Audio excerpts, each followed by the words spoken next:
अस्सलाम वालेकुम students.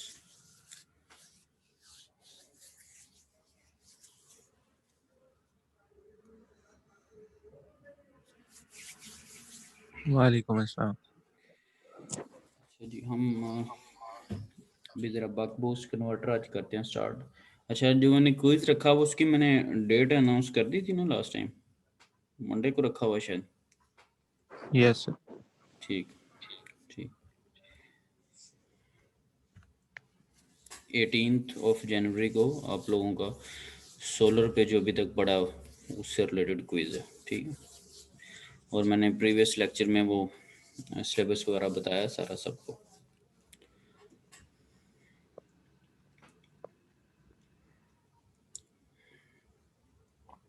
Yes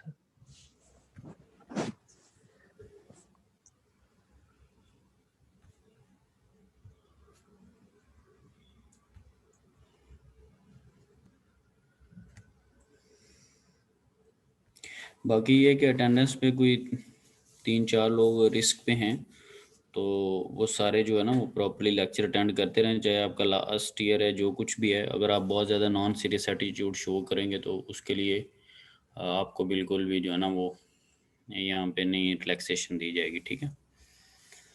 multiple times मैंने फोकस किया लेकिन स्टिल स्ट्रेंथ जो होती है ना वो काफ़ी यानी कि कम ही होती है। अभी फॉर एग्जांपल हम 9 पार्टिसिपेंट है ना, तो इसमें यानी कि मुझे निकाल के आप लोग 8 हैं, ठीक है। तो यहाँ से आप स्ट्रेंथ का अंदाज़ा लगा लें कि व्हाट्स गोइंग ऑन। और उनके लिए यकीनन शॉर्ट अटेंडेंस ही बनता है जो कि बॉर्डर्स वगैरह पे हैं और अभी भी इरेगुलर हैं, यानी कि वार्निंग्स के बावजूद भी जो इरेगुलर हैं और बड़ी स्ट्रिक्ट वार्निंग वो अपने कोटे जो हैं वो फिनिश भी कर चुके हैं, ठीक है। तो कुछ अभी भी जो हैं वो ठीक नहीं हो रहे, सो उनके लिए फिर आखिरी हल जो है वो शॉर्ट अटेंडेंस का बड़ा बेहतरीन हल होता है, ठीक है। तो कुछ को वार्निंग दी है वो थोड़ा एक्टिव हुए हैं, ठीक है। बाकियों के लिए कोई रिलैक्सेशन नहीं है। जो नॉन सीरियस स्टूडेंट है उसके लिए मेरे पास कोई रिलैक्सेशन। जी मज़र। सर सर वो थोड़ा लेट ज्वाइन हुआ हूँ सर। नहीं वो ठीक है, अभी मैंने अटेंडेंस लगाई नहीं है। लेट अगर कोई ज्वाइन हो तो वो बस चुप करके बैठा रहे, जब एंड पे किसी को कहे ना कि कोई इशू वगैरह तो बस उस पे वो बताया करें, ठीक है। क्योंकि लेट आने के लिए हमने कोई सेपरेट कोई महफिल का इनकाद तो किया नहीं होता। ओके सही है, सर। तो जो लेट आए बस ठीक है, वो खुद से लेट आया तो वो आराम सुकून से जो चीज़ें डिस्कस हो रही हैं या जो कुछ चल रहा है उसको देखें। जब आपको कहा जाए कि ओके जी कोई लेट आया या किसी को कोई इशू वगैरह, तो देन वो जो है वो बताए कि ये उसके साथ मसाइल है, ठीक है। अभी तो फॉर एग्जांपल हम अभी यही मैं डिस्कस कर रहा हूँ कि हम 9 लोग हैं, अभी 28 टोटल हैं, 8 लोग मौजूद हैं, तो वो भी 20 आएंगे तो वो मुझे कहेंगे कि हम लोग लेट हैं, मैं फिर उनके लिए क्या करूँ, ठीक है।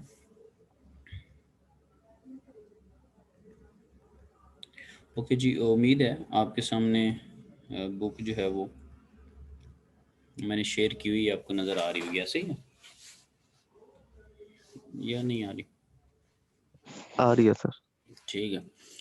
तो लास्ट टाइम जो हम डिस्कस कर रहे थे ना उसमें हमने देखा था कि ब्लॉकिंग डायोड्स या बाईपास डायोड्स हम किस तरह से यूज़ कर सकते हैं, ठीक है। अगर कुछ सेल शेडेड हो तो किस तरह से हम बाईपास डायोड यूज़ करते हैं, और उसमें डिफरेंट चीज़ों को हमने देखा था। और पहले ये देखा था कि इश्यूज़ क्या क्या लॉसेस, और फिर उनको देखा था कि उनको हम बेहतर कैसे कर सकते हैं। तो just for the sake of recalling your memory, अभी भी अगर आप देखें फिगर 5.50, ये प्रीवियस टॉपिक से है लेकिन चलें फिर भी इसको डिस्कस कर लेते हैं कि आपके पास 2 मॉड्यूल्स हैं और उनके साथ आपने एक जो डायोड है वो कनेक्ट किया हो। तो चूँकि जो नीचे वाले दोनों मॉड्यूल्स हैं उनमें से 3.6 एम्पेयर जो करंट है वो फ्लो कर रहा है, और दोनों जो मॉड्यूल हैं उनके ऊपर शेड नहीं है, उनके किसी भी सेल के ऊपर शेड नहीं है। अब वो फुली जो है उनका फेस जो है टुवर्ड्स द सन है, और उनके जो डायोड्स हैं वो दोनों ऑफ हैं। डायोड्स जो हैं वो दोनों ऑफ हैं, ठीक है। एक 18 वोल्ट दे रहा है, नेक्स्ट भी 18 वोल्ट आपको दे रहा होगा, तो वो 36 वोल्ट आपको टोटल बनते हुए दोनों डायोड के ऊपर ऑफ लिखा हुआ है।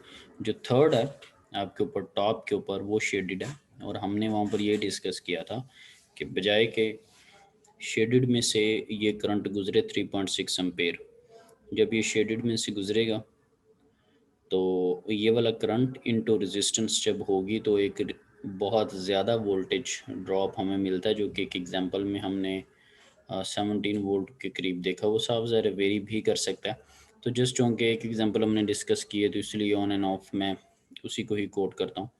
सो और अब यहाँ पर हमारे पास दो अपॉर्चुनिटीज़ थी जो कि लास्ट टाइम हमने डिस्कस किया, कि या तो एक डायोड के थ्रू इस करंट को गुजार दिया जाए और उसके अगेंस्ट आपको जस्ट 0.7 या 0.3 वोल्ट जो है वो देने पड़े, या दूसरी सूरत ये है कि आप बहुत ज़्यादा ड्रॉप चाह रहे हैं, तो फिर डेफिनेट सी बात है हमारे लिए जो बेहतर ऑप्शन है वो डायोड में से गुजारना ही है। तो इसलिए टॉप वाला जो डायोड है वो ऑन है, ठीक है, और ये 3.6 एम्पेयर करंट उसमें से गुजरेगा। और कोई भी डायोड जब फॉरवर्ड बायस होता है और वो आइडियल नहीं होता तो वो मटेरियल के अकॉर्डिंगली कोई ना कोई वोल्टेज ड्रॉप उसके क्रॉस होता है, जो कि ईडीसी में भी आपने 0.3 या 0.7 या 1.2 वोल्ट्स का ड्रॉप पड़ा है, ठीक है, सिलिकॉन, जर्मेनियम, गैलियम आर्सेनाइड वगैरह के केस में।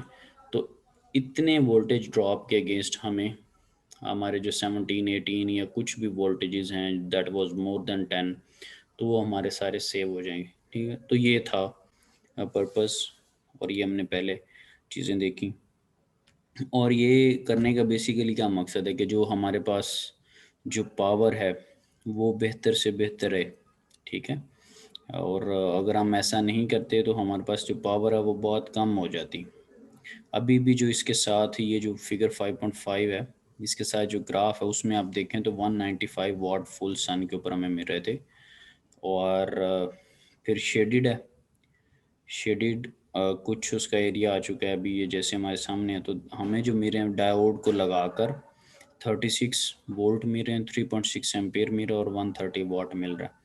और अगर हम ये डायोड को यूज़ नहीं करते देन हमारे पास क्या सिनेरियो है, शेडेड मॉड्यूल, नो डायोड्स, 45 वाट हमें जो है वो मिल रहा है उस केस में, ठीक है। डॉटेड लाइन से हमने जाहिर किया हुआ है, ये 45 वाट को मैंने हाईलाइट किया हुआ है। तो अब ये देखें कहाँ पर 195 था और कहाँ पर ट्रेड ऑफ करके 130 लेना था और कहाँ पर 45 वाट है। तो मेरे ख्याल से ये सेल्फ एक्सप्लेनेटरी चीज़ है कि कितना इफ़ेक्ट हमने कवर कर लिया।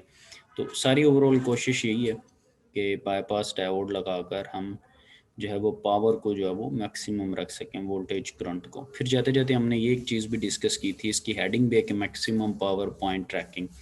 तो जब आप डेसिपेशन की तरफ नहीं जाते, जब सारे मॉड्यूल्स पावर जनरेशन में ही पार्टिसिपेट कर रहे होते हैं, ठीक है, सो उस सेंस में हमारे पास क्या होता है, उस सेंस में सारे एडअप होके हमें एक रिजल्टेंट पावर या वोल्टेज या करंट जिसकी भी हम बात करते हैं वो चीज़ हमें प्रोवाइड की जाती, ड्रॉप नहीं होता। यानी कि ऐसा नहीं होता कि 2-3 मॉड्यूल्स जो हैं वो हमें करंट प्रोवाइड कर रहे हैं और 1-2 में जो है वो वोल्टेज ड्रॉप हो रहा है, ऐसा ऐसा नहीं होता, और इससे हमने अवॉइड ही करना होता है, ठीक है। तो बिल्कुल एंड पे हमने ये भी देखा। तो इसमें ये जो अभी डायग्राम आपके सामने, इसमें ब्लॉकिंग डायोड का कॉन्सेप्ट है, ठीक है। अब इसमें फॉर एग्जांपल क्या है कि ये जो फिगर 5.51 है, इसका ए अगर देखें तो that is without blocking diodes और बी जो है that is with blocking diodes.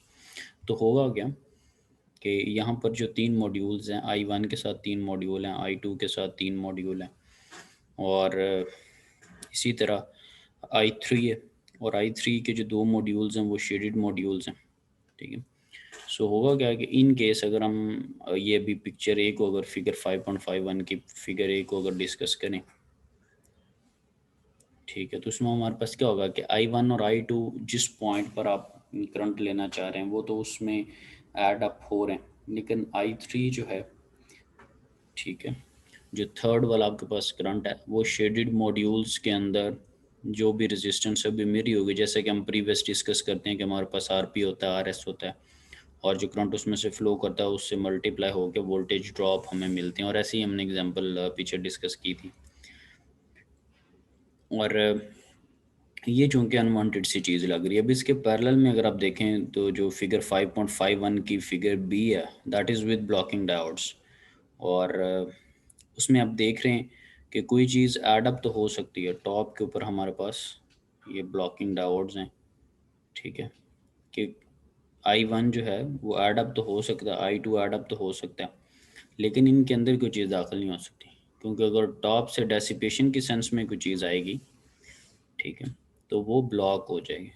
Just आप एडिशन कर सकते हैं, आप सब्ट्रैक्शन के अंदर रोल प्ले नहीं कर सकते। तो अगर कहीं पे हमें डेसिपेशन है या बजाय कि कहीं से आपको वैल्यूज़ ऐड अप होने के अगर सब्ट्रैक्शन में कहीं जा रहे हैं, तो वो वाला पर्टिकुलर जो कंपोनेंट है या मॉड्यूल जो हैं वो ब्लॉक है, ठीक है। सो इस सेंस में अगेन हमारा पर्पस क्या है कि हम पावर को जो है वो मैक्सिमम रख सकें, ठीक है। ये उसी सेंस की तरफ यानी कि हमारा एम है, ठीक है। हेडिंग भी यही है कि सॉरी उसकी कैप्शन भी यही है कि blocking diodes prevent reverse current from flowing down malfunctioning और शेडेड स्ट्रिंग्स। सो अगर किसी इशू की वजह से कोई मॉड्यूल नहीं परफॉर्म कर रहा, ये शेडिंग का इफेक्ट है, तो हम उसको बजाय के वहाँ पे डेसिपेशन करवाने के उसको ब्लॉक करवा दिया जाए। सो सो डेफिनेट सी बात है, बार बार मैं कह रहा हूँ कि हमारा जो मेन फोकस है वो बेसिकली मैक्सिमम पावर पॉइंट की तरफ ही है, कि हमने पावर जो है वो मैक्सिमम लेनी है, ठीक है। और कहीं पर ऐसा हमारा पर्पस नहीं भी होता, हर जगह पे ये पर्पस नहीं भी होता। फॉर एग्जांपल कुछ कुछ चीज़ों पे आप इंटरेस्टेड नहीं भी होते, क्योंकि मैक्सिमम पावर पॉइंट ट्रैकर अगर हम यूज़ करते हैं तो उसके लिए हमें कुछ डिफरेंट कंपोनेंट्स लगाने पड़ेंगे, हमें कोई इंफ्रास्ट्रक्चर बनाना पड़ेगा। बजाय कि सिंपल मॉड्यूल को रखने के हमें उसे किसी रोटेटिंग बॉडी के ऊपर रखना पड़ेगा, और वो प्रॉपरली ट्रैक कर रहा होगा कि कहाँ पर मैक्सिमम पावर पॉइंट हमें मिल सकता है, जिसमें एक ऑन एंड ऑफ मैंने थोड़ा डिस्कस किया कि फाइनली प्रोजेक्ट के तौर पे भी, लेकिन वहाँ पे सनलाइट को जो ट्रैक किया जाता है, ताकि सन का जो फेस है वो 100% वो आपको परपेंडिकुलर मिल रहा हो, मॉड्यूल आपका फेस कर रहा हो टुवर्ड्स द सन। तो इस सेंस में अक्सर हमने मैक्सिमम पावर पॉइंट ट्रैकर देखें, तो ये वन ऑफ द एस्पेक्ट है जहाँ पर भी हमारे पास पावर कम है और वो पावर बेहतर हो सकती है, तो उस पॉइंट की ट्रैकिंग की तरफ जितने भी हमारे जो जर्नीज़ हैं वो यही होंगे कि मैक्सिमम पावर पॉइंट को हम ट्रैक कर सकें। अब कुछ चीज़ों में ये हम इसमें इंटरेस्टेड नहीं भी होते। फॉर एग्जांपल जैसे लिखा हुआ फॉर सम एप्लीकेशंस, ठीक है, such as directly coupled photovoltaic water pumping या small scale battery charging system, ठीक है। बहुत जो छोटे से माइनर से हमारे पास प्रोजेक्ट्स हैं, लेट से आप कोई बैटरी वगैरह चार्ज कर रहे हैं या कोई और आपका मैकेनिज़्म है, तो उसमें माइट भी आप मैक्सिमम पावर पॉइंट में या उसकी ट्रैकिंग में इंटरेस्टेड ना हो। क्यों? क्योंकि the extra cost and complexity of MPPTs may not be justified and they are often omitted.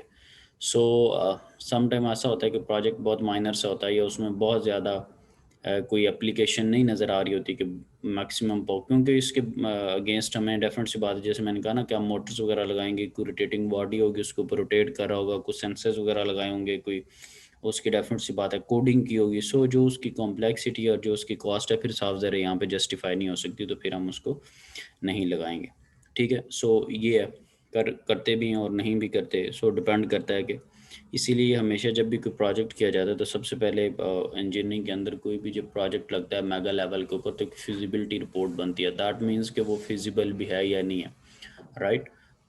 For example इसमें कोई ये सजेस्ट करे कि लाहौर के जो सबर्ब्स में या in the middle of Lahore हम जो है ना वो हाइड्रो इलेक्ट्रिक कोई सेटअप इंस्टॉल करते हैं और पानी से बिजली पैदा करते हैं, तो वो डेफिनेट सी बात है, वो यहाँ पे फिजिबिलिटी नहीं है। यहाँ पे तो आज सच कोई वाटर आपके पास अवेलेबल नहीं है, आज सच आपके पास कोई नेचुरल हेड अवेलेबल नहीं है, क्योंकि सर्टन हाइट से फॉल करो, ठीक है। सो फिजिबिलिटी जो है वो बहुत इम्पॉर्टेंट है, ठीक है, कि क्या उस वो प्रोजेक्ट जो है वो फिजिबल भी है या नहीं है, ठीक है। उसमें फिर इकोनॉमिक्स और इस तरह की सारी चीज़ें बीच में इन्वॉल्व हो जाती। सो दैट्स वाई ये खैर यूज़ हो भी सकता नहीं भी हो सकता। सो एनी हो, अब हमें जो नेक्स्ट में चीज़ नज़र आ रही है वो है बक बूस्ट कन्वर्टर। सो ये MPPT के अंदर एक पार्ट के तौर पे यूज़ हो सकता है, ठीक है, और यूज़ होता भी है, ठीक है। सो इसीलिए इसको हमने स्टडी करना, और इसकी जो फर्स्ट वन जो लाइन है वो भी हमें कह रही कि there are some very clever quite simple circuit that are the at the heart of MPPTs as well as a number of other important power devices. So ये कहीं और भी लगे हो सकते हैं और हमारे पास MPPTs में भी हो सकते हैं और बड़े कोर कंपोनेंट है.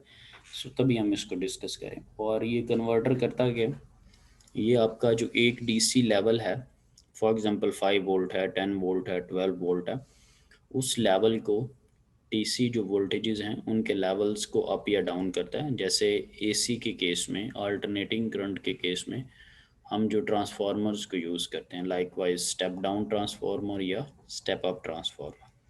ठीक है. सो कन्वर्टर का मैंने लास्ट टाइम भी इस पर कमेंट किया था, कन्वर्टर डजंट मीन्स कि आप लाइक DC टू AC जा रहे हैं या AC टू DC जा रहे हैं, ऐसा नहीं है. सो जो आपके पास AC टू DC है वो रेक्टिफायर्स हैं. ठीक है. और जो DC टू AC आप करते हैं, यानी कि जहाँ पे सोलर पैनल्स लगे होते हैं, वहाँ पर आपको इसकी जो सोलर पैनल की जो आउटपुट होती है वो DC होती है. तो अप्लायंसेस चूँकि AC हैं, तो जब आपने DC टू AC करना होता है तो उसके लिए यूज़ होता है इन्वर्टर. ठीक है. सो उसको भी आगे हम स्टडी करेंगे.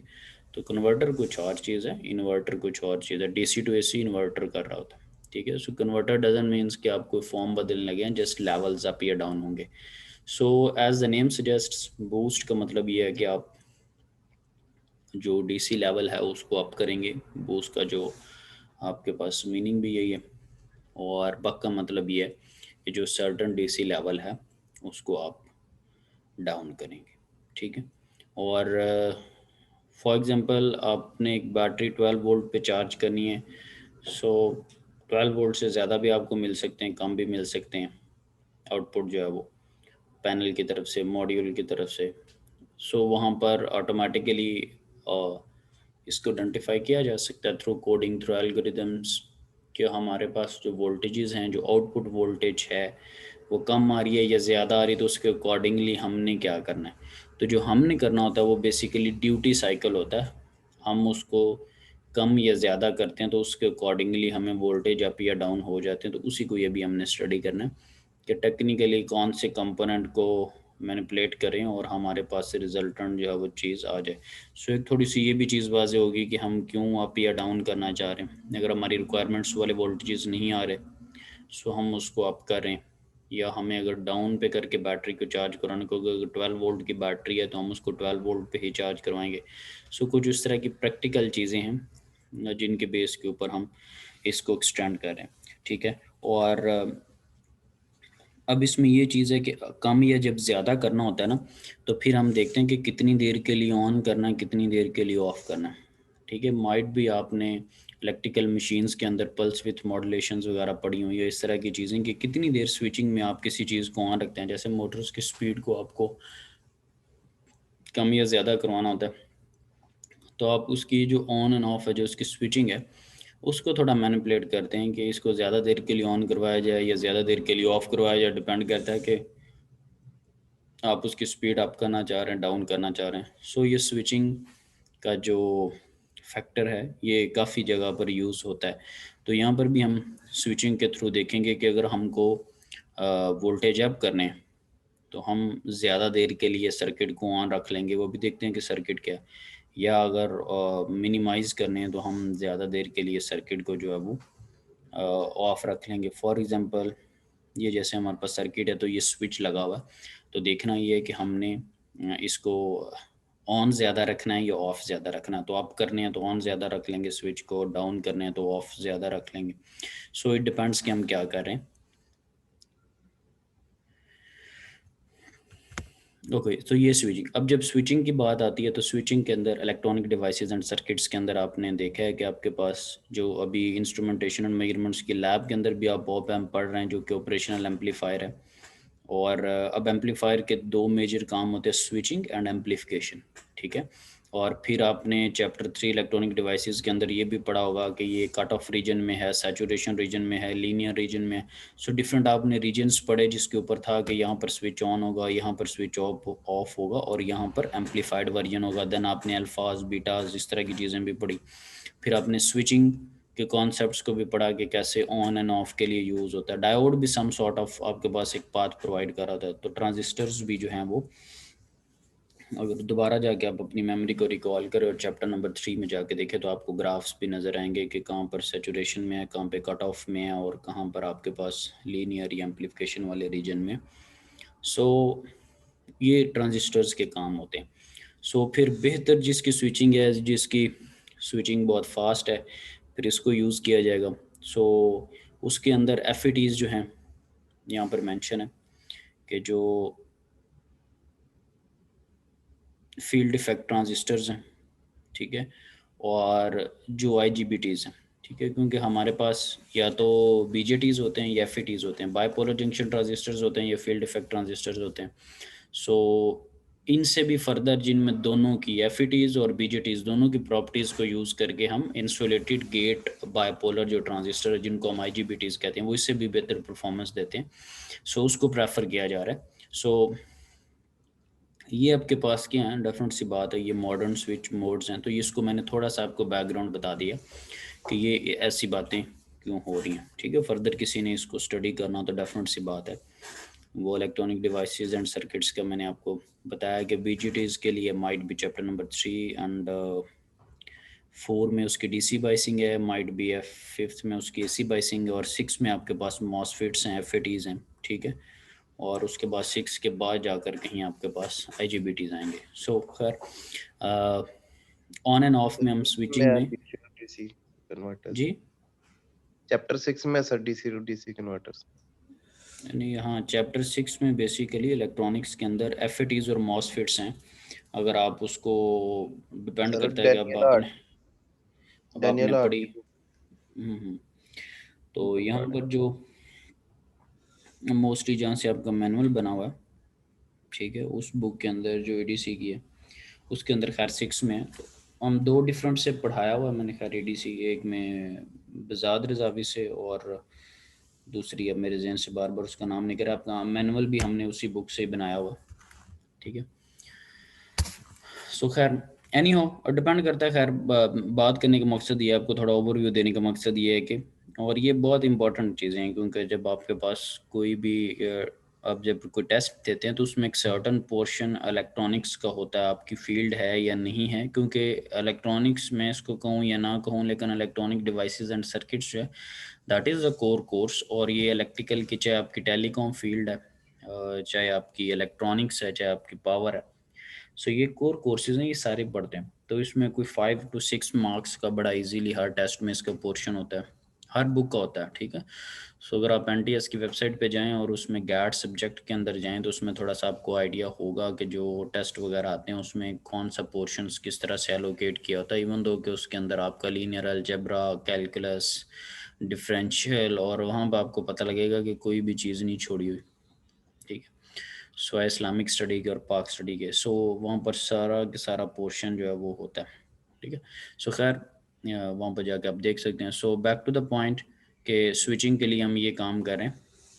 अब फर्दर आते हैं कि बूस्ट कन्वर्टर में जो है वो हमें क्या कर रहा है, डीसी लेवल को हमने जैसे कि डिस्कस किया आप कर रहे हैं, ठीक है, और बक कन्वर्टर जो है वो डाउन कर रहा है। अब उसकी तरफ हम जाने लगे कि लेट से किस तरह से करता है।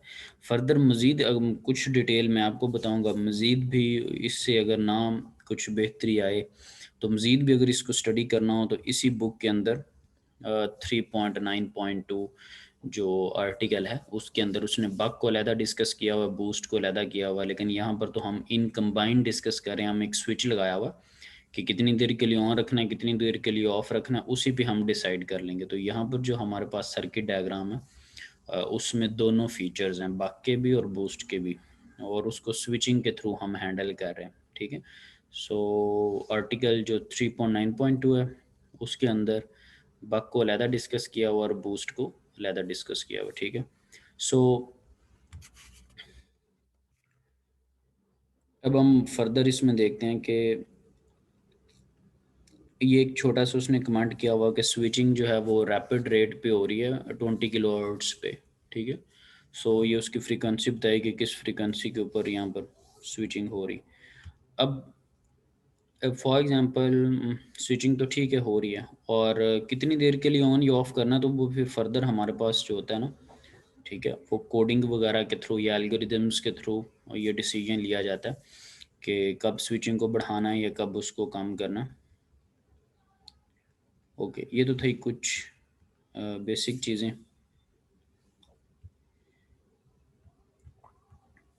ओके जी।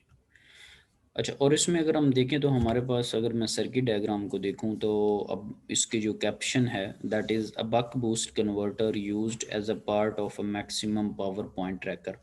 तो बहुत सेल्फ एक्सप्लेनेटरी इसकी कैप्शन है, ठीक है। और इसमें अगर मैं कंपोनेंट देखूं और एक मुझे सोर्स के तौर पे फोटोवोल्टिक मॉड्यूल नज़र आ रहा है और फिर स्विच है जिसको मैं डिस्कस कर चुका हूँ कि उसकी जगह मेरे पास कोई ना कोई ट्रांजिस्टर होगा। इट डिपेंड्स के वो FETs है या IGBTs हैं। सो डिज़ाइन करने वाला कुछ भी लगा सकता है, लेकिन उसको वो डिज़ाइन करना चाहिए जिसकी स्विचिंग स्पीड थोड़ी फास्ट हो, ठीक है जी। और उसके बाद जो हम देख रहे हैं डायोड है, उससे भी हम फेमिलियर हैं। इंडक्टर और कैपेसिटर लगा हुआ, तो इंडक्टर का आपको आइडिया होना चाहिए कि जो इंडक्टर है वो जो एनर्जी स्टोर करता है वो in the form of magnetic field energy store करता है, और जो कैपेसिटर एनर्जी स्टोर करता है वो in the form of electrical energy store कर रहा है, ठीक है। और अमूमन आपने देखा है कि कैपेसिटर लगाने का हमारा मकसद यही होता है कि वो चार्ज हो जाए किसी पर्टिकुलर टाइम पे जहाँ पे उसने चार्ज होना होता है। और फिर जब हमें उसकी ज़रूरत पड़े, जब स्विचिंग वाली साइड से या सोर्स वाली साइड से हमारे पास एनर्जी नहीं आ रही होती, तो ये कैपेसिटर उसको एनर्जी प्रोवाइड कर देता है। इस तरह के ऑन एंड ऑफ बहुत सारे आपने सर्किट देखे होंगे, इवन दो के इलेक्ट्रॉनिक डिवाइसेस के अंदर आपने जहाँ पर एक सर्टन क्लिपिंग और क्लैंपिंग, क्लैंपिंग में आपने देखा होगा क्लिपर और क्लैंपर्स के जो सर्किट है वहाँ पे भी आपने देखा होगा कि क्लिपिंग में तो आप सर्टन पोर्शन को क्लैंप कर देते हैं, और क्लैंपिंग के अंदर जो है वो आप क्या करते हैं कि उनका लेवल अप या डाउन कर देते हो, रहता उतना ही है। फॉर एग्जांपल अगर वेव फॉर्म 10 ऊपर है 10 नीचे 20 है तो रिजल्टेंट भी 20 रहेगी, लेकिन वो हो सकता है कि वो 0 से 20 का 20 ऊपर आ जाए या 0 से 20 का 20 नीचे आ जाए।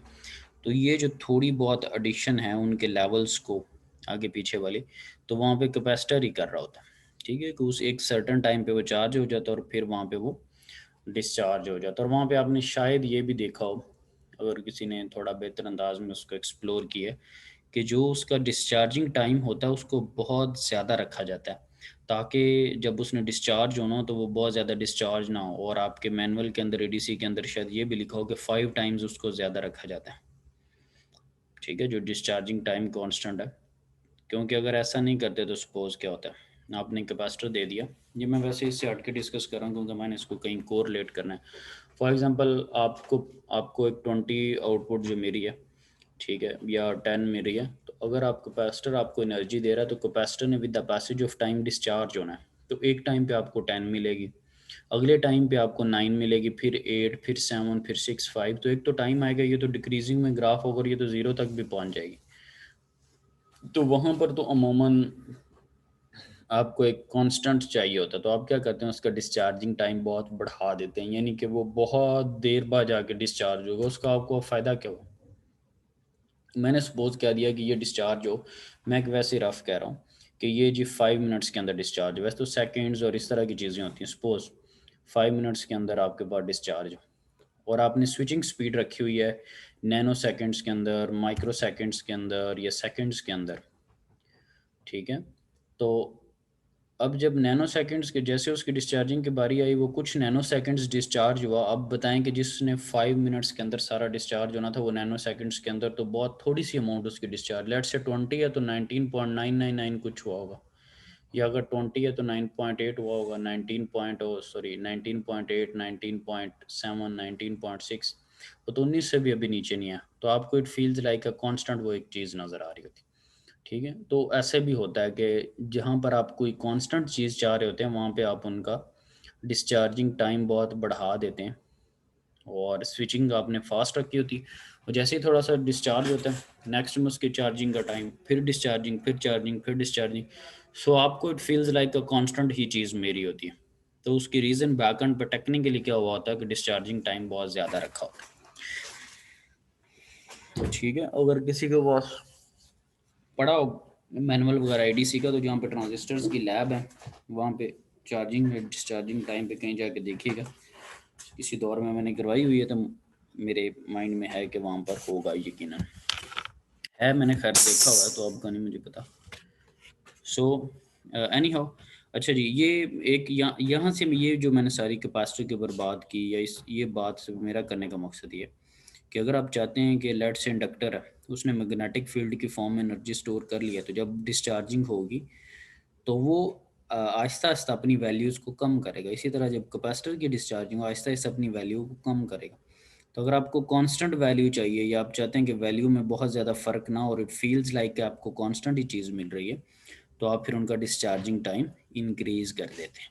ये समरी है, ठीक है जी, ये सारी डिस्कशन की। सो ओके, अब हम वन बाय वन देखते हैं कि हमारे पास ये जो फोटोवोल्टिक है, इसकी स्विचिंग ऑन एंड ऑफ की सेंस में हम इसको देखते हैं, ठीक है जी।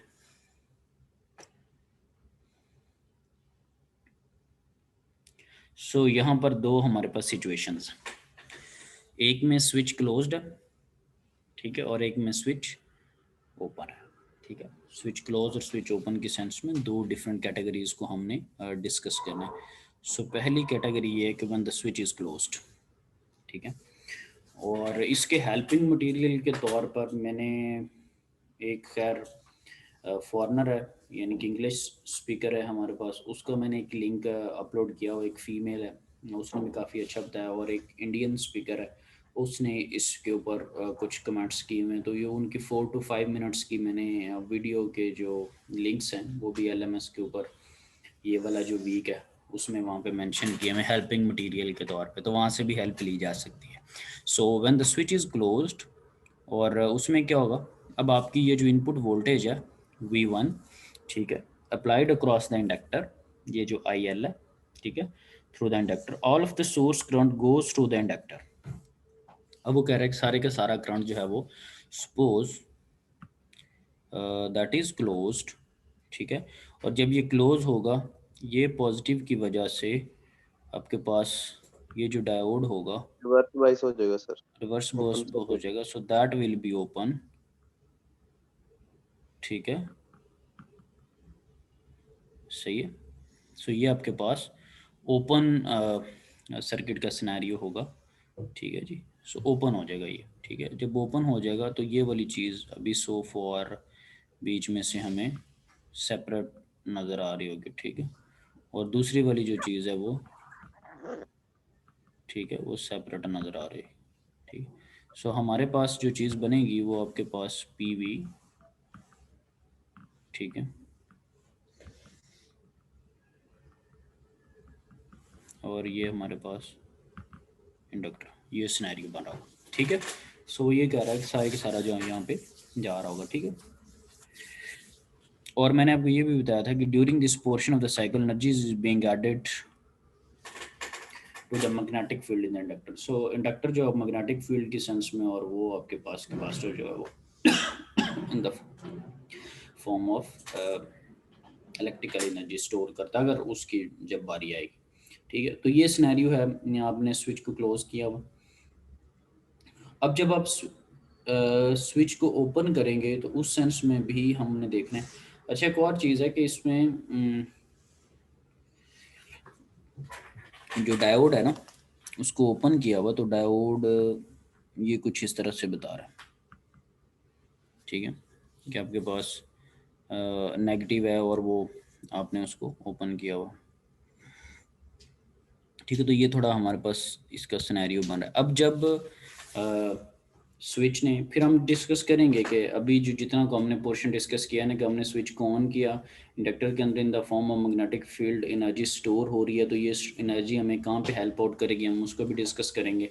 और ये जो अभी हमने इसको इनपुट एनर्जी दे दी है या इनपुट पावर दे दी है, वो क्या है, उसकी वैल्यू क्या है, वो जो एवरेज पावर है वो क्या है, वो डेफिनेट सी बात है वोल्टेज और करंट का प्रोडक्ट है, उसको भी हमने भी करना है डिस्कस।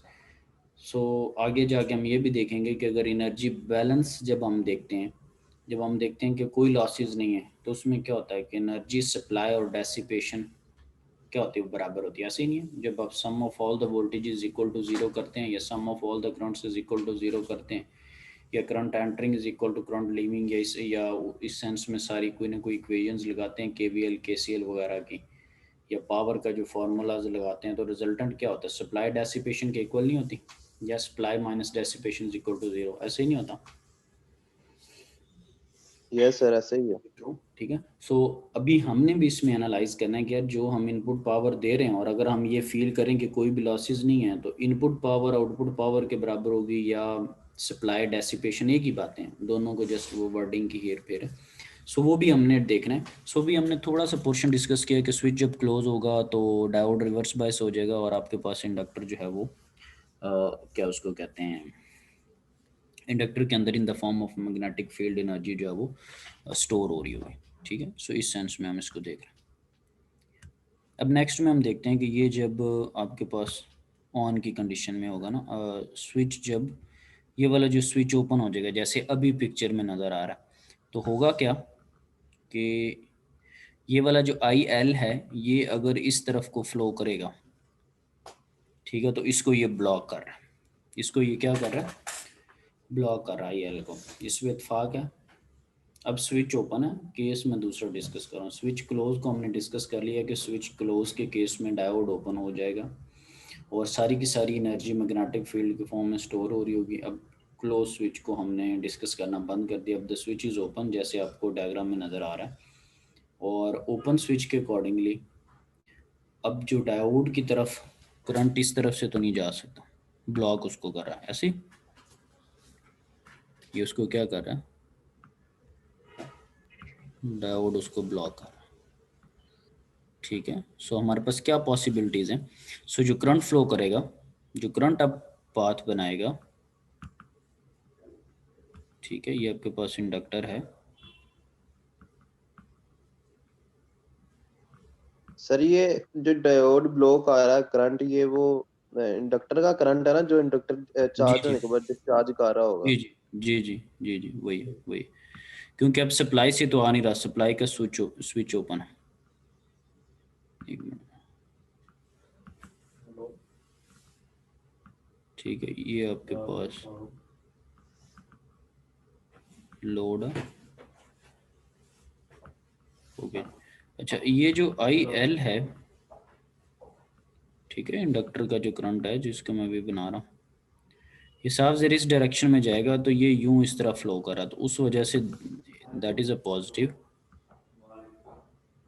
ठीक है, that is a negative, again that is a positive and that is a negative. जो लोड करंट है, सॉरी इंडक्टर का करंट है, वो इस तरह जा रहा है, कुछ कैपेसिटर में और कुछ किस में जा रहा है, लोड में। बात समझ आ रही है?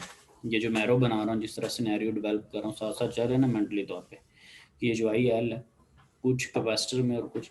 सो ये क्या कर रहा है, कैपेसिटर आपके पास क्या हो रहा है, चार्ज भी हो रहा है।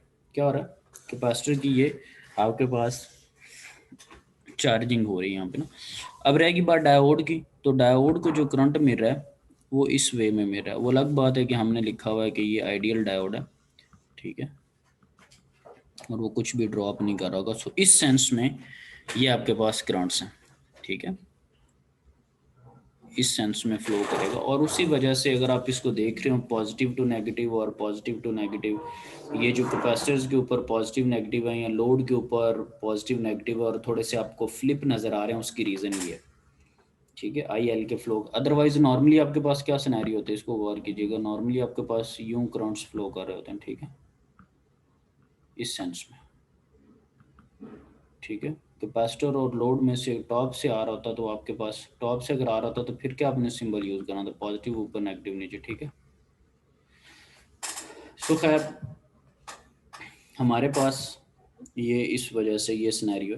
अब यहाँ पर कैपेसिटर आपके पास चार्ज भी हो रहा है, ठीक है, और ये चार्जिंग का हमें बेनिफिट कब होगा, ये चार्जिंग का हमें बेनिफिट तब होना है, ये चार्जिंग का हमें बेनिफिट तब होगा जब स्विच क्लोज होगा। ट्रिपल के लिए नहीं, जब स्विच क्लोज है, ये मैंने स्विच को क्लोज कर दिया हुआ, जब स्विच क्लोज है तो आपका फोटोवोल्टिक सिर्फ इसी को एनर्जी दिया जा रहा है जो मैंने सर्कल कर दिया। When the switch is closed, ये जो मैंने सर्कल कर दिया, एनर्जी सारी इधर ही है, तो लोड को कौन प्रोवाइड कर रहा होगा, कैपेसिटर। लोड को कैपेसिटर प्रोवाइड कर रहा होगा। डायोड ने ब्लॉक किया हुआ है, डायोड इज ओपन, ठीक है, ये जो डायोड है, ठीक है, वो ओपन है, ठीक है। और ये सारी की सारी when the switch is closed, ये सारी की सारी एनर्जी इधर ही है। तो लोड को कौन प्रोवाइड कर रहा है? कैपेसिटर। अब मेरी बात आपको समझ आई? जो डिस्चार्जिंग टाइम पे मैंने वो आपको काफ़ी कोई 5-10 मिनट की बात समझाई कि डिस्चार्जिंग टाइम को हमने बहुत ज़्यादा रखा था ताकि कैपेसिटर बहुत कम डिस्चार्ज हो, स्विचिंग को बड़ा फास्ट रखा हुआ चार्जिंग डिस्चार्जिंग जब लट से, ठीक है, और फ़ौरन से थोड़ा सा डिस्चार्ज हुआ, फील भी नहीं होगा कि यानी कि ये डिस्चार्जिंग हुई है। लोड को उसने कांस्टेंट दिया तो जो थोड़ी बहुत पॉइंट्स के अंदर कमी आई है वो फिर अगले साइकिल में स्विचिंग के अंदर फिर कवर होगी, फिर जो थोड़ी कमी आई फिर कवर होगी। सो ये एक वे होता है कि कैसे हम कांस्टेंट ले रहे होते हैं या क्यों डिस्चार्जिंग टाइम हम जो है वो ज़्यादा रखते हैं, ठीक है। सो ये यहाँ पर वे है, ठीक है, कि हम किस तरह से करेंगे। इसके ऊपर अगर मैं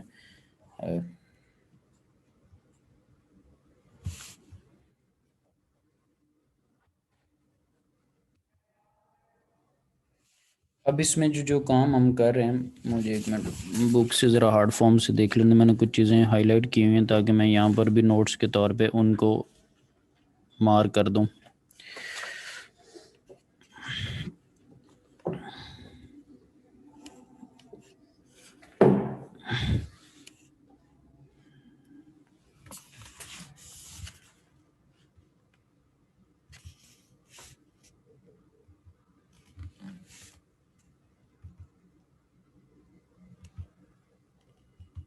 ये निकल गया, चले खैर। ओके जी, स्विच ओपन को भी हमने डिस्कस कर लिया, ठीक है, कि करंट जो इंडक्टर से फ्लो करेगा और एनर्जी प्रोवाइड करेगा।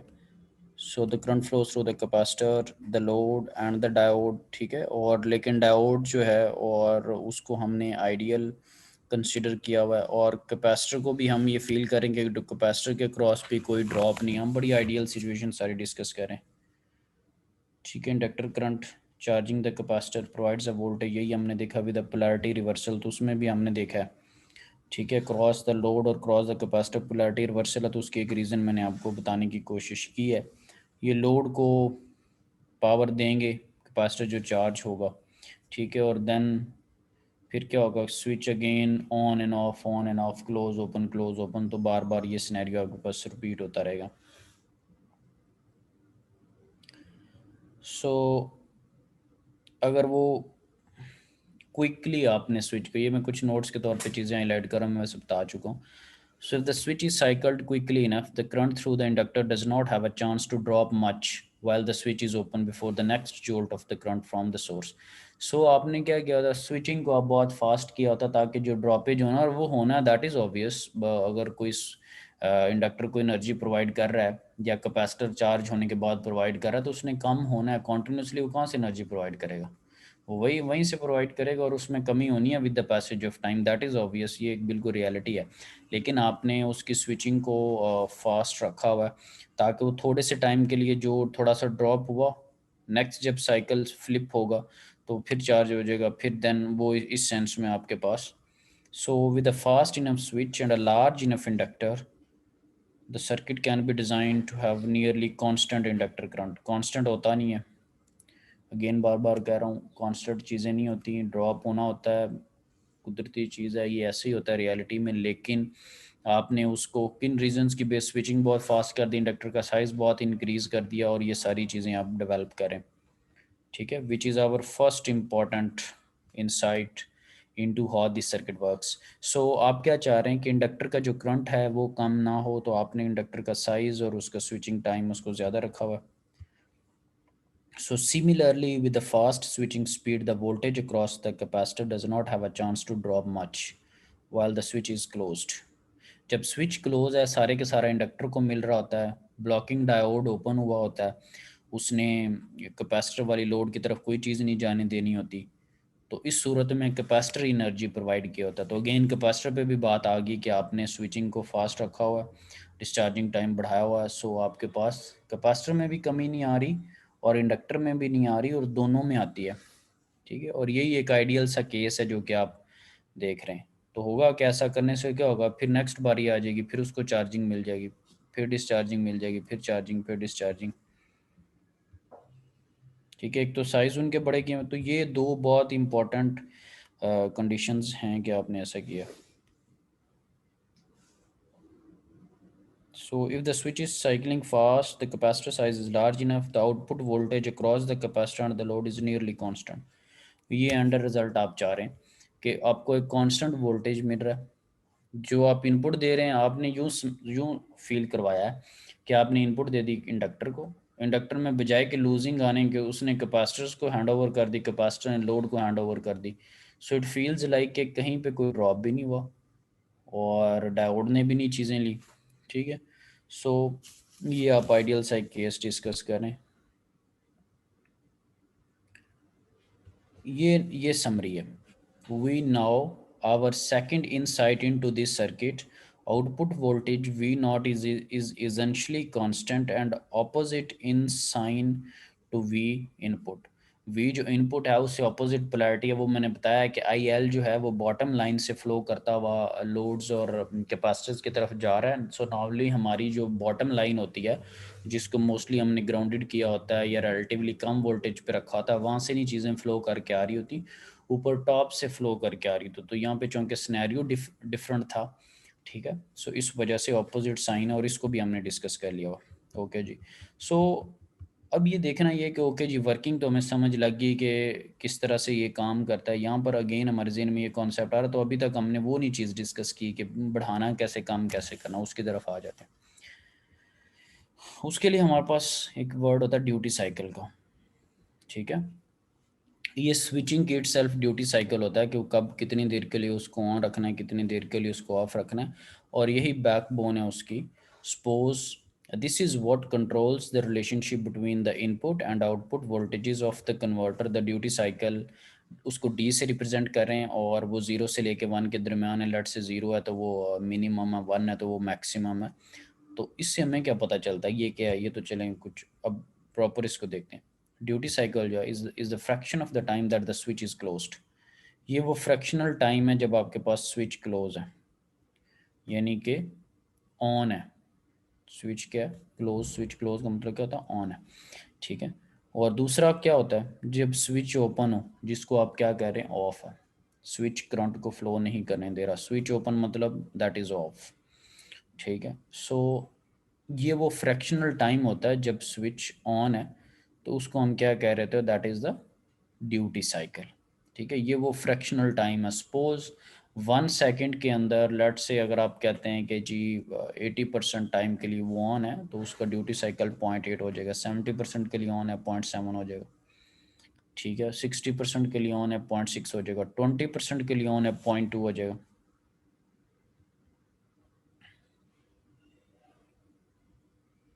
और इसको ये देखिए, इसको पल्स विथ मॉडुलेशन भी कहते हैं, या मैंने PWM कहा हुआ.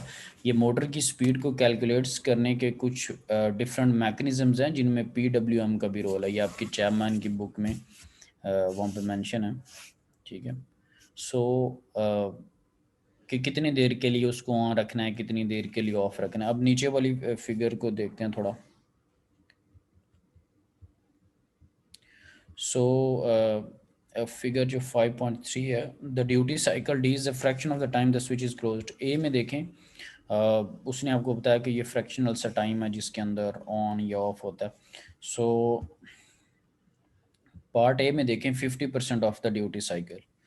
तो ये पिक्चर ए में देखें, डी इज इक्वल टू 0.5. इसमें देखें जितनी देर के लिए ऑन है उतनी देर के लिए ऑफ, ऐसे ही है. ये पिक्चर ए जो है क्लोज ओपन ये वाली, यस सर.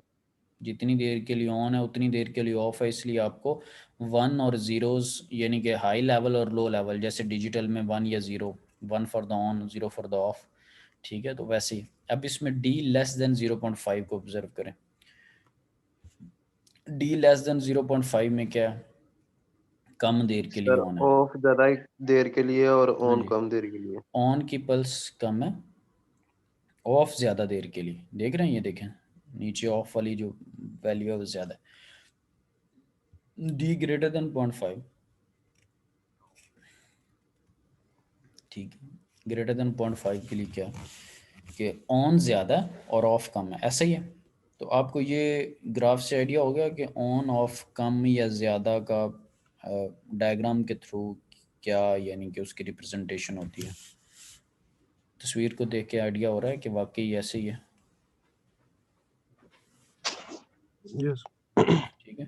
सो यहाँ पर इस पूरे टॉपिक में हमने क्या कि मैं बार बार आइडियल का वर्ड यूज़ कर रहा हूँ, यहाँ पे मेंशन भी हुआ, for this simple description all of the components in the converter will be considered to be an ideal. ठीक है। As such the inductor diode and the capacitor do not consume any net energy over a complete cycle of the switch, यानी कि वो खुद से कोई energy dissipate नहीं कर रहे। ठीक है। सो जब ऐसा नहीं हो रहा, कहीं भी कोई लॉसेज नहीं है, तो सिंपल सा सूल है, the average power into the converter is equal to the average power delivered by the converter. क्या ख्याल?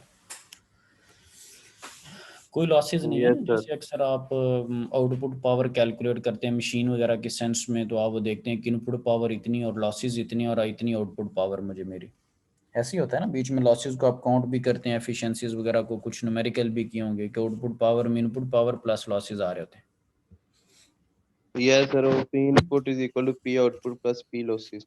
हाँ, तो उसमें कभी आप कह लेते हैं कि वो जी कॉपर लॉसेज हैं, कभी आप उसको कह लेते हैं वो आयरन लॉसेज है, वो कोर के अंदर चले गए, आइस के रार के अंदर चले गए, और वो सारी, ठीक है, BH कर्व्स, और खैर वो एक लंबी डिटेल है। सो सारी चीज़ें आप उसमें देख रहे थे। तो आइडियली हम क्या कह रहे हैं कि जो इनपुट पावर आउटपुट पावर की इक्वल है। अब कोई किस वे पे आ जाते हैं। सो एफिशिएंसी 100% है। ठीक है। और रियल जो कन्वर्टर्स हैं साफ ज़रा उनकी 100% नहीं होती, बीच में लॉसेज वगैरह तो कुछ डायोड ड्रॉप कर रहा होगा, कुछ कैपेसिटर इंडक्टर के अंदर कमी वगैरह हो रही होगी, तो वो कांस्टेंट चीज़ें नहीं, तो 90% आलमोस्ट रेंज उसकी ली जाती। So let's have a quick look कि हमारे पास होता क्या है कि पहले हम ड्यूटी साइकिल ले लेते हैं ज़ीरो से लेके जब तक वो ऑन है। ठीक है। ज़ीरो से लेके जितने टाइम के लिए वो ऑन है। ठीक है। Suppose 0.5 0.6 0.7 what ever it is, switch जो है वो आपका क्लोज है, स्विच जो है वो ऑन है, और उसका जो टाइम है वो 0 से लेके dt। ठीक है। जिस टाइम के लिए वो फ्रैक्शनल टाइम जब वो ऑन है। सो अब उसमें होगा क्या कि PL इन लिखा हुआ है। ठीक है। जो पावर इंडक्टर के अंदर इन हो रही है वो इनपुट पावर है ना, जो कि आप इंडक्टर को दे रहे हो और मैग्नेटिक फील्ड के फॉर्म में एनर्जी उसके अंदर स्टोर हो रही। सो एवरेज पावर का फॉर्मूला होता है 1/T, जो ओवरऑल आपके पास टाइम पीरियड है, और देन लिमिट होती है कि कितनी देर के लिए क्या लिमिट लगानी है। तो वो हमारा चूँकि स्विच क्लोज्ड है तो 0 से लेके dt की लिमिट है हमारे पास। ठीक है। और फॉर्मूला क्या होता है जी पावर का? V इंटू आई। ठीक है। V इंटू आई, और विद रिस्पेक्ट टू dt आप उसकी इंटीग्रेशन करें। सो जब आप ये कह रहे हैं कि जो इनपुट पावर है जो कि आप इंडक्टर को प्रोवाइड करें, ठीक है, the voltage across the inductor is a constant VI, जो आप सोर्स है उसी को प्रोवाइड कर रहे हैं इंडक्टर को, तो ये कांस्टेंट है। जो चीज़ कांस्टेंट होती है फिर वो आप इंटीग्रेशन से उसको बाहर ले आते हैं, और अंदर आपके पास IL, अगेन आपने वो भी कहा हुआ है जो इंडक्टर है उसका साइज़ बहुत ज़्यादा और स्विचिंग बहुत फास्ट है, तो IL भी जो है वो कांस्टेंट आपके पास। ये बहुत मेजर assumptions थी जो कि हमने वहाँ पे की, तो इसको भी आप इंटीग्रेशन से बाहर ले आएँ। और यहाँ पे इंटरनली 1 रह गया, तो 1 की इंटीग्रेशन क्या होगी? जिस वेरिएबल से आप कर रहे हैं वो t से कर रहे हैं तो t हो जाएगा, x से कर रहे हैं तो x हो जाएगा। सो आप लिमिट्स अप्लाई कर दें तो लिमिट्स क्या हो जाएंगे? dt माइनस 0, तो dt आ जाएगा। अब dt के अंदर जो t था और ये जो t था वापस में कैंसिल आउट हो जाएंगे। सो हमारे पास बचा VI और IL और d। ठीक है। सो ये हमारे पास इक्वेशन आ गई। अब हम दूसरी बात करते हैं कि जो पावर आउट आपको मेरी है, ठीक है, जो इंडक्टर आउटपुट के तौर पे आपको पावर दे रहा है, अगेन वही फार्मूला 1/T, क्योंकि एवरेज निकालने का तरीका होता है कि टोटल से आप डिवाइड करते हैं, जैसे मार्क्स में टोटल नंबर ऑफ सब्जेक्ट से आप डिवाइड कर रहे थे। सो अब आउटपुट का वोल्टेज क्या है? जो आपके जो वोल्टेजेस हैं उसको आप मतलब इंडक्टर के सेंस में कह रहे हैं ना कि इंडक्टर ने आउटपुट क्या दी, उसको भी डिस्कस कर लेते हैं कैसे चल रहा है। VL, IL और DT, तो ये जर्नी क्या बन गया यहाँ पर आपके पास, मैं बताता हूँ कैसे होगा। V0 इंटू IL, तो जो इंडक्टर वोल्टेजेस दे रहा है, वंस यू आर सेइंग कि वो आइडियल है डायोड, ठीक है, वंस वी आर सेइंग कि डायोड इज एन आइडियल, सो ये simple it behaves like a wire, ये बिल्कुल एक वायर की तरह है। तो जो इंडक्टर के क्रॉस है, ठीक है, वही कैपेसिटर के क्रॉस है और वही V0 के क्रॉस। ठीक है। सो ये diode is like a simple एक वायर है ये। ठीक होगी बात? सही है जी। So yes sir. क्योंकि कंडक्शन कर रहा है ना, आइडियल में कोई ड्रॉप नहीं होता ना। अगर आइडियल ना होता, यानी कि इसमें ड्रॉप कंसीडर करूं तो ये 0.3 और वो कुछ ड्रॉप कर रहा होगा, वो उतना माइनस होके मिलेगा, सही नहीं मिलेगा। समझ लगे ना बात को। इसी तरह एफिशिएंसी कम होती है ना, जिसको 100% लिखा हो रियलिटी में लिखा हो 90% होती है, उससे भी कम होगी। So V naught I L D T. So again V naught is a constant, ठीक है, और आई एल भी जो है कॉन्स्टेंट है, ठीक है, क्योंकि जो वी एल के पास था वो कहीं ड्रॉप तो हुआ नहीं, जो सोर्स ने दिया वो वी एल को मिल गया, वी एल से आगे वी नॉट को फॉर एग्जांपल मिल गया। आई एल भी वही, अगेन हम वही कह रहे हैं, इंडक्टर का साइज ज़्यादा है, कैपेसिटर का साइज ज़्यादा है, स्विचिंग फास्ट है, दिस एंड दैट। जो जो इश्यूज थे वो मैंने आपको बताएं कि कम होते हैं, लेकिन वो चूँकि कह रहा था कि ये सारी आइडियल हैं और ये नहीं होती हैं और ऐसे ऐसे हम कर रहे हैं, तो फिर उसी तरह ही हमने लिया। वो तो हमारे पास वी नॉट भी कांस्टेंट, आई भी कांस्टेंट, अगेन वो बाहर आ जाएंगे। आप जब इंटीग्रेशन करेंगे तो upper limit minus lower limit लग जाएगी, टी माइनस डी टी। तो वो टी माइनस डी टी जब आप करेंगे, टी कॉमन ले लेंगे, वो इस टी से कटेगा कॉमन लेके, तो ये आपके पास आउटपुट के सेंस में बन रहा है, ठीक है। सो एक आपके पास रिजल्ट आया 5.35 आउटपुट का, और एक आपके पास रिजल्ट आया 5.3 इनपुट का। सो अगेन जो सिंपल पावर का रूल है, ठीक है, उसमें आप क्या करेंगे कि sum of all the power is equal to 0 हो जाता ना, या supply is equal to dissipation कर लें, ठीक है, सप्लाई जो input is equal to output कर लें, या input plus output is equal to 0 कर लें। बात को समझ रहे हैं? ये देखिए, यस सर। ठीक है, over a complete cycle average power into the inductor plus average power out of the inductor is 0। Supply plus dissipation is equal to 0, या supply is equal to dissipation, या input is equal to output, या input plus output is equal to 0। सही है ना, circuit balance भी तो कर रहा है ना, जिस एंगल से मर्जी देखें। सो जब हम इनको सिंप्लीफाई करेंगे, जब इन चीज़ों को सिंप्लीफाई करेंगे हम, ये 5.33 के रिजल्ट को और इसके रिजल्ट को, सो हमारे पास ये चीज़ आ रही, ठीक है, V out over V input और is equal to minus D over 1 minus T, ठीक है। तो ये एक हमारे पास रिजल्ट बना है। सो इनपुट में आप जो भी पावर दे रहे होंगे, इनपुट को आप दूसरी साइड पे ले जाएं इसको, ठीक है, तो आपके पास आउटपुट की ये फॉर्म बन जाएगी। अब डिपेंड करता है कि आपने, इनपुट तो एक ही है, देखें आपके लट से कोई भी फोटोवोल्टिक है तो उसकी इनपुट कम भी आ सकती, ज़्यादा भी आ सकती, उसके, ये तो ऐसे ही, ये तो नेचुरल चीज़ है। उसके अलावा आप किस में वेरिएशन कर सकते हैं कि आप कम है तो ज़्यादा करना चाहें तो क्या करेंगे, ज़्यादा है तो कम करना चाहें तो क्या करेंगे, ठीक है। लेट से 12 पे करना है आपको 5 भी मिल सकते हैं वोल्टेजेस, आपको 15 भी मिल सकते हैं, कुछ भी पॉसिबिलिटी हो सकती। तो फिर प्लग एंड प्ले आप कहाँ पे कर सकते हैं, क्योंकि सनलाइट है और फोटोवोल्टिक दे रहा है, तो उसमें तो आपका कंट्रोल नहीं है, ठीक है। किसी पे शेड पड़ सकता है, किसी पे कोई और इफेक्ट हो सकता है, और कुछ भी हो सकता है, ठीक है, पॉसिबिलिटी। तो जहाँ पर आप प्लग एंड प्ले कर सकते हैं वो डी या ड्यूटी साइकिल्स हैं, ठीक है। सो क्या करना होता है हमने कि फॉर एग्जांपल अगर आपको वोल्टेज अप कर रहे हैं ना, ठीक है, अगर तो आप ड्यूटी साइकिल को 1/2 रखेंगे तो उसका क्या मतलब है, 0.5, ठीक है, नाइदर प्लस नॉट डिक्रीज, वो बस प्लस माइनस डीसी टू किसी में, डीसी रेगुलेट ही ठीक है करेगा बस। ना, सिंपल वही रह जाएगा, ठीक है, जैसे फॉलोअर वाला सिचुएशन बन गई, यस ठीक सर। है। जैसे सो अगर आप जो 2/3 कर देते हैं, तो 2/3 के सेंस में आपके पास क्या होगा, ये 0.5 से वैल्यू ज़्यादा होगी, सर ठीक, बूस्ट करेगा फिर। ठीक है, बूस्ट कर दे। और अगर आप डी को जो है वो 1.1/3 रख देते हैं, ये 0.33 होता है, ये उसको वोल्टेजेस को कम कर देगा, ठीक है। सो स्टेप इस डाउन। सेंस में हमने डिक्रीज या इंक्रीज करवा लेते हैं। इसी चीज़ को बेहतर करने के लिए ना ये एक एग्जांपल कर लेते हैं, वो बहुत बेहतरीन है हमारे, मतलब सारी चीज़ें जो है ना फिंगर टिप्स पे हो जाएंगी, और थोड़ा वर्डिंग भी बड़ी प्रैक्टिकल सी है। खैर उसमें लिखा हुआ है कि under certain ambient conditions a particular PV module has its maximum power point at VM is equal to 30 volt और I M is equal to 6 ampere. यहाँ पे आपको वो मैक्सिमम पावर दे रहा 30 और 6 पे। What duty cycles should be provided to a buck boost converter if the module is to deliver 12 volt to charge a battery, ठीक है। अब देखें कि वो 30 वोल्ट किसी मैक्सिमम पावर पॉइंट पे 30 दे रहा है, और वो कहता है कि आपने 12 वोल्ट की बैटरी चार्ज करनी है, तो आप बक बूस्ट कन्वर्टर यूज़ करें तो मॉड्यूल। अब यहाँ पे क्या करेंगे, क्या ड्यूटी साइकिल अप्लाई करेंगे, ठीक है। देखिए ना, अगेन मैंने कहा था थोड़ा प्रैक्टिकल से सिनेरियो मारो। और secondly, how many amperes would be deliver to the battery, और बैटरी को कितनी एम्पेयर्स कितने वो डिलीवर करेगा। अगर लेट से वो वोल्टेज कम कर रहा है तो फिर एम्पेयर कितने उसको डिलीवर करेगा, 30 से उसको 12 पे ला रहा है तो ये जो 6 एम्पेयर उसको मेरे उनके साथ उसने क्या करना है, ठीक है, वो अगेन क्वेश्चन है। और सेकेंडली ये कि if the ambient were to cool, और अगर जो एम्बियंट इन्वायरमेंट है, जो इन्वायरमेंट आपका, ठीक है, अक्सर आप रेस्टोरेंट्स पे खाना खाने जाए ना तो वहाँ पे एम्बियंट की भी एक ऑप्शन होती है, आप अक्सर अपनी फीडबैक में लिख रहे होते हैं कि ओके जी एम्बियंट कैसा था इसका, ठीक है, जिसको आप उर्दू में ज़रा माहौल कह लेते हैं और उस माहौल को आप फिर कहीं और ले जाते हैं, उसके भी फर्दर काफ़ी सारे मीनिंग्स हैं।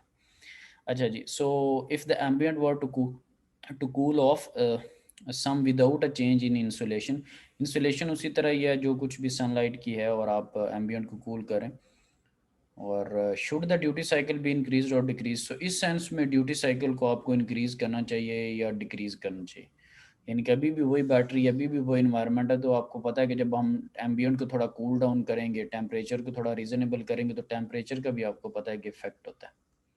अगर आप 25 से ज़्यादा कर दें तो डिग्रेडेशन होनी शुरू हो जाती है, ठीक है।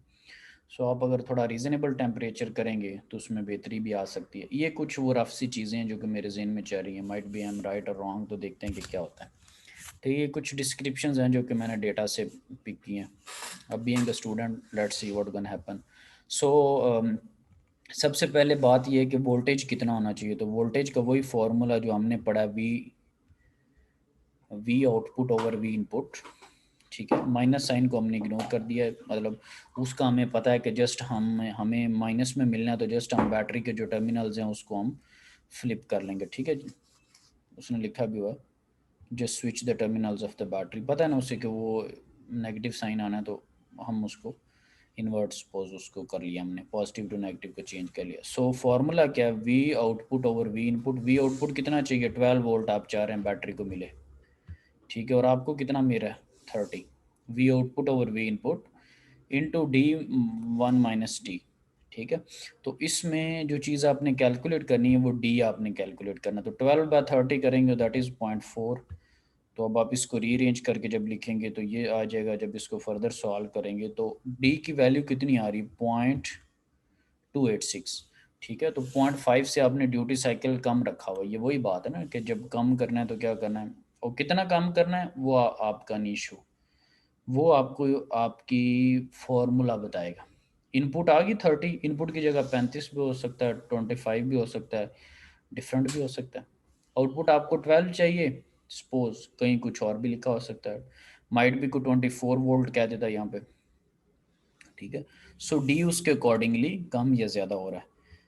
ओके अब करंट की तरफ जा रहे हैं। Since we assume 100% efficient converter, कोई इनपुट आउटपुट वाली साइड पे लॉसेज नहीं है, इनपुट आउटपुट के बराबर है, एवरीथिंग इज़ फाइन, बहुत बेहतर सीन चल रहा है। So output is equal to input, ठीक है। सो जो पीवी मॉड्यूल आपको वोल्टेज और करंट दे रहा है that is equal to the battery, क्योंकि बैटरी लगी है ना, फिलहाल आपका वही लोड है ना जो अभी पिक्चर में आप लोड देख रहे थे, that is your battery in this case, ठीक है ना। सो जो पीवी मॉड्यूल दे रहा है वही आपको बैटरी के अगेंस्ट जा रहे हैं। सो पीवी आपको पता है कि वो 30 दे रहा है, करंट वो आपको पता है कि वो 6 दे रहा है, और वी बैटरी आपको 12 दे रहा है, तो आई बैटरी क्या होगा, दैट इज़ 15, ठीक है। तो बैटरी को जो करंट मिलेगा वो कितना मिल रहा है, 15, ठीक है। और ये बैटरी के 15 एम्पेयर और 12 वोल्ट जो हैं उसको मल्टीप्लाई कर लें तो एक ही रिजल्ट आ जाएगा। फोटो वोल्टिक जो पीवी है उसके 30 वोल्ट और 6 को मल्टीप्लाई कर लें एक ही रिजल्ट आ जाएगा, ठीक है जी। इनपुट आउटपुट के बराबर है। अब दूसरा देख लेते हैं वो एम्बियंट वगैरह वाला मामला के क्या होते हैं, विद द कूलर टेम्परेचर, ठीक है। इसको ज़रा मोहब्बत के साथ देखना है, जब टेम्परेचर आपके पास कम है the PV voltage at the MPP increases somewhat. इसका मुझे को बताएगा कि ये क्यों इस तरह की उसने बात की, मैं खैर डेटा में बता भी गया था।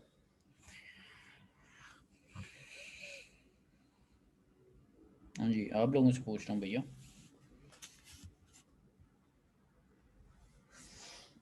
देख रहे हैं सर। अच्छा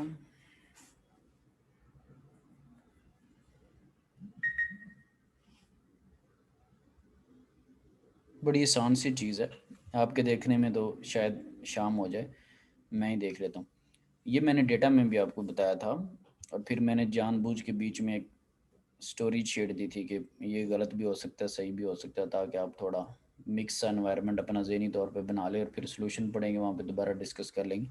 मैंने आपको वहाँ पे ये कहा है कि जब टेम्परेचर ज़्यादा होता है 25 से तो डिग्रेडेशन शुरू हो जाती है, और इसको थ्रू एग्जांपल्स हमने देखा कि एक डिग्री के पीछे क्या क्या फ़र्क पड़ रहा होता है। तो दैट इज़ ऑब्वियस कि जब हम टेम्परेचर थोड़ा बेहतर करेंगे, थोड़ा कूल डाउन करें, कूलिंग का एनवायरनमेंट प्रोवाइड करें। कूलिंग ये नहीं कि यहाँ पे कोई फ्रिज लगी, कोई उस तरह का कोई चैम्बर वैम्बर, ये नहीं, हीट सिंक वगैरह यूज़ हुए होते हैं, ठीक है। सो जब आप थोड़ा बेहतर इन्वायरमेंट करेंगे कूलिंग के सेंस में, तो इट इज़ अंडरस्टूड कि थोड़ी बेहतरी आएगी। थोड़ी बेहतरी आने का मतलब क्या है कि जो आपको 30 वोल्ट और 6 एम्पेयर आपका फोटोवोल्टिक मॉड्यूल दे रहा था, वो इससे भी बेहतर परफॉर्मेंस देगा। ऐसे ही है, जो फोटोवोल्टिक 30 और 6 एम्पेयर दे रहा है वो उससे भी बेहतर परफॉर्मेंस देगा, क्योंकि 25 से ऊपर अगर डिग्रेडेशन हो सकती है तो बेहतर परफॉर्मेंस में बेहतरी नहीं आ सकती।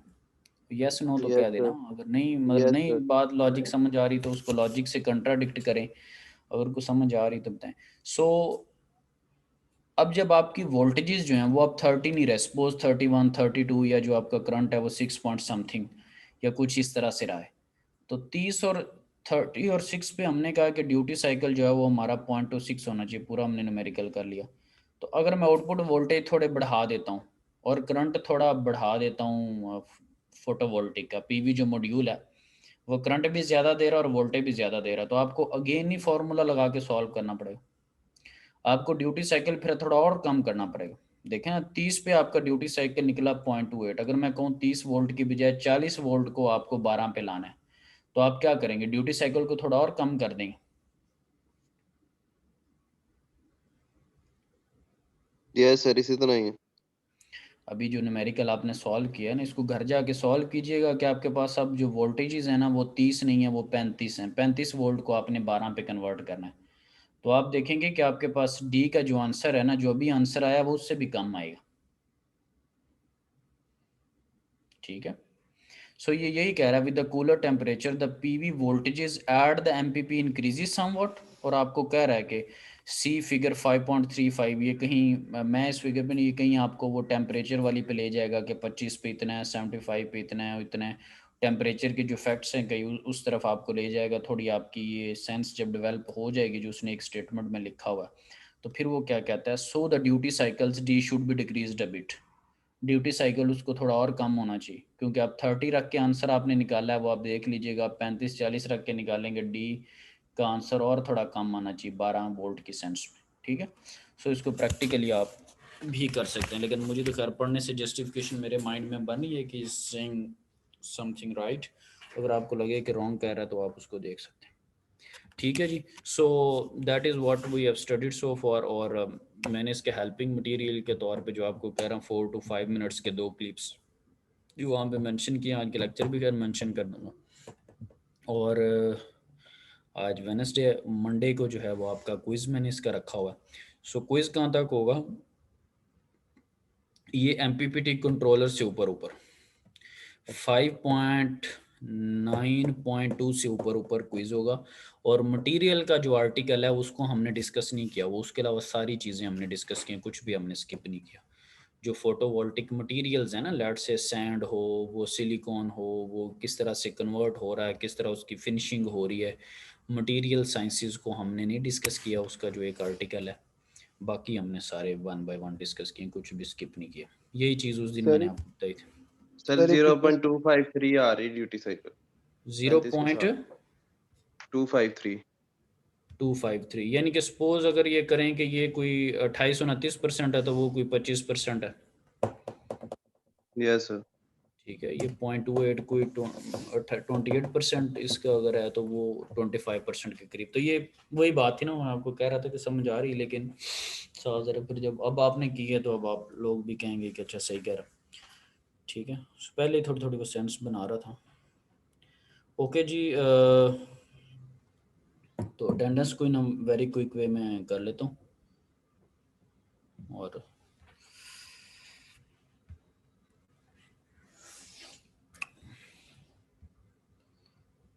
कितने अभी भी देख लें, 12 participant, 12 minus Wasim Iqbal is equal to 11। क्या बात है, माशा अल्लाह पाक बरकत डाले। चलें जी, सर सर अहमद 28 इकबाल -11। क्या हुआ? Sir 28 minus 11। हाँ तो 17 एब्सेंट है। ये ज़हनी पस्ती का आलम है, इंशाल्लाह इनको हिचकोले लगने वाले। Abdul Moid Mirza, present sir. ये थोड़ा ले रहे हैं इजी, तो ठीक है जी। और Abdullah Jamshed,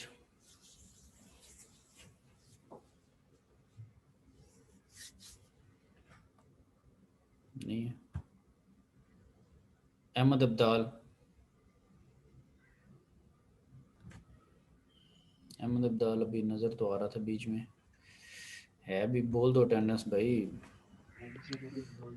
excuse me sir. जी जी सर।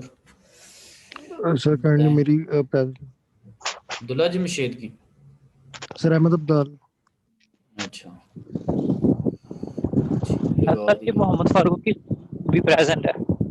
ले राजी जी, बाकी सारे खुश हैं। मोहम्मद फारूक का नाम, भैया आप कौन से जहाज पे बैठ गए, एक मिनट नाम तो आने दे अपना। ठीक है, अहमद अब्दाल हो गया। अमर इशफाक अवान, प्रेजेंट सर। अच्छा एक मिनट साथ में मैं पैरेलल में कर लूँ। ओके जी। अच्छा जी, अली सुहेल, नहीं होगा। Areeb Luqman, present Ali sir. है, चलो ठीक है अली, यस ओके सर लगा दिया। प्रेजेंट। ठीक है लगा दिया। अरीब लुकमान,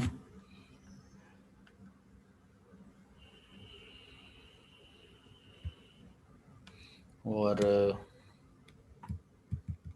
दानिश भी एब्सेंट है सर। दानिश कुदरतुल्लाह भी absent. Faheem Afzal, sir present है सर। अच्छा वो स्क्रीन मैंने शेयर की हुई ना, तो मैं भी कहूँगा फ़हीम किस तरह से कह रहा है। ओके जी। Hasan Ali,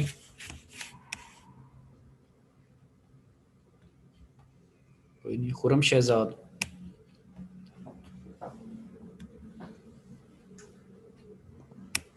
Mohammad Ali Hasan, yes sir.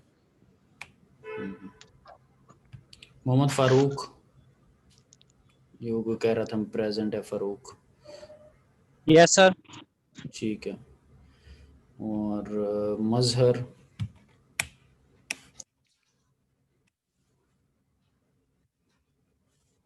ठीक है।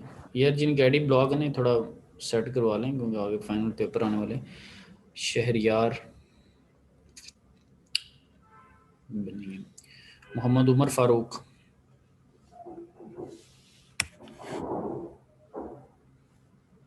उमर हयात,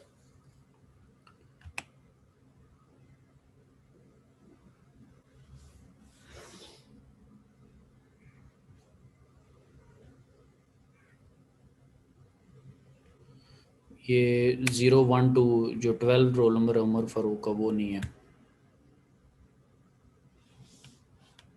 और उमर हयात, वो भी नहीं है। ओके जी। मुतबा आमिर, प्रेजेंट सर। ठीक है। सनान आमिर,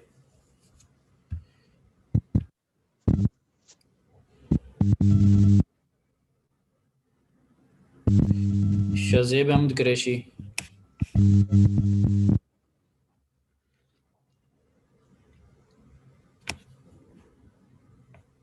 शज़ेब आप भी अटेंडेंस बोलें, वक्त आ गया अटेंडेंस बोलने का। अच्छा ठीक है ठीक है। शराज खालिद और सोहेल करीम और सैयद हैदर अली तिरमिज़ी, हैदर था यहाँ पे कहीं। और ज़हर इफ्तिखार,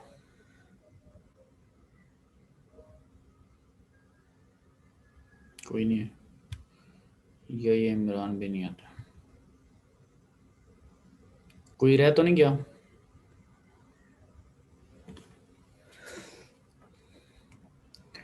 और अभी कुछ 2 4 5 लेक्चर हैं, कुछ थोड़ा जिसने, खैर अब तो खैर बेहतर क्या होना है, किसी ने थोड़ा हो जाए तो बेहतर है। मैं खैर काफ़ी सारी चीज़ें from the day first note down कर रहा हूँ, आपको ऑन एंड ऑफ आपको पता होगा तकरीबन बहुत दफ़ा का है, और उतना ही इंतहाई बहुत ऑकवर्ड सा एक एटीट्यूड रहा है टुवर्ड्स द अटेंडेंस क्लास का ना। कुछ लोग ठीक भी हैं बेचारे, from the very first day बिल्कुल सही आ रहे हैं, जो सही हैं वो तो सही हैं, और कुछ ने बहुत ज़्यादा मैनिपुलेट किया है मतलब अटेंडेंस को और बहुत सारी चीज़ें। खैर उसमें डिटेल में नहीं जाना चाहता क्योंकि हम कोई बच्चे तो नहीं हैं, और ना ही को हम बहुत पत्थर वाले दौर के हैं, टेक्नोलॉजी को बड़ी अच्छी तरह समझते हैं और उसकी हर एक एंगल को बड़ी अच्छी तरह एनालाइज कर सकते हैं। So very awkward behaviour towards attendance, बहुत ज़्यादा मैनिपुलेट इन्होंने किया। खैर सो इवेंचुअली जिस पे उसके इफेक्ट पड़ हो जाएगा। सो ठीक है जी, thank you very much. Coming जो मंडे है उसको फिर इंशाल्लाह क्विज के साथ हाजिर होते हैं। तो सारे आर्टिकल्स शामिल हैं, मैक्सिमम पावर पॉइंट ट्रैकिंग से पहले मटेरियल साइंसेस को निकाल के, ठीक है, सोलर के। ठीक है जी, अगर किसी को कोई इशू होगा तो वो वेल इन टाइम मेरे से ईमेल पे कांटेक्ट कर सकता है। और यानी कि ईमेल पे कांटेक्ट करने का मकसद ये होता है, फॉर एग्जांपल मंडे को अगर क्विज है तो वो मंडे वगैरह को या संडे वगैरह को नहीं, वो ये जो अभी वीक चल रहा है, यानी कि आज बुध है जो मेरा जुमा वगैरह, इस पे, ताकि अपनी थोड़ी चीज़ें वो बेहतर कर ले। ठीक है, बहुत दफ़ा ये होता है जिस दिन क्विज रखा हो तो उस दिन रात को 11-12 बजे बैठ के तैयारी कर रहे होते, तो मैं तो साफ ज़ाहिर नहीं तैयारी कर रहा होता। तो मैं फिर अक्सर जब मंडे को उठूँगा या उसको देखूँगा तो 2-4 की मेल्स भी आई होंगी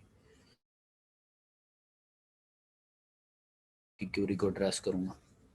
ठीक है, सर तो क्विज का सिलेबस उसकी बता ईमेल दिया। कर देना सर। Okay sir. क्विज का मिलेगा तो कर दूंगा, इसलिए मैंने कमेंट ही कर दिया बस इस पे। ठीक है, ओके जी, अल्लाह हाफिज़।